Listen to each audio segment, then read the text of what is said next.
नमस्कार दोस्तों, आप लोग कैसे हैं। उम्मीद है कि आप लोग ठीक ही होंगे। मैं निशा यादव, देख रहे हैं 100 तक, तो बहुत बहुत स्वागत बा। अगर आप लोग अभी तक 100 तक चैनल को सब्सक्राइब नहीं किए हैं तो नीचे के लाल बटन दबाकर चैनल सब्सक्राइब कर दीजिए और साथ ही साथ वीडियो को लाइक कर दीजिए। चलिए अब वीडियो स्टार्ट करते हैं।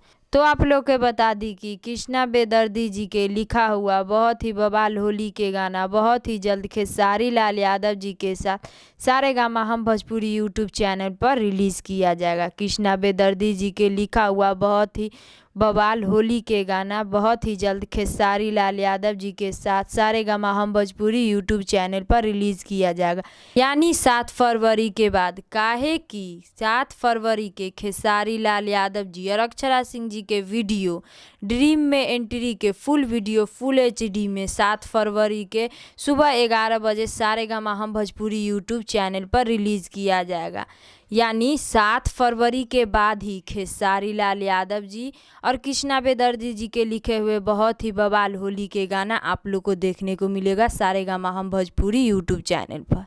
7 फरवरी के बाद ही कृष्णा बेदर्दी जी का लिखा हुआ बहुत ही बवाल होली के गाना खेसारी लाल यादव जी के साथ देखने को मिलेगा सारेगामा हम भोजपुरी यूट्यूब चैनल पर। तो आप लोग के यही छोटा सा जानकारी बतावे के रहे, तो इस जानकारी के बारे में का राय बा, का विचार बा, नीचे कमेंट बॉक्स में बतलाएं। फिलहाल में इतने, फिर से मिलेंगे अगले वीडियो में। जय हिंद, जय भोजपुरी।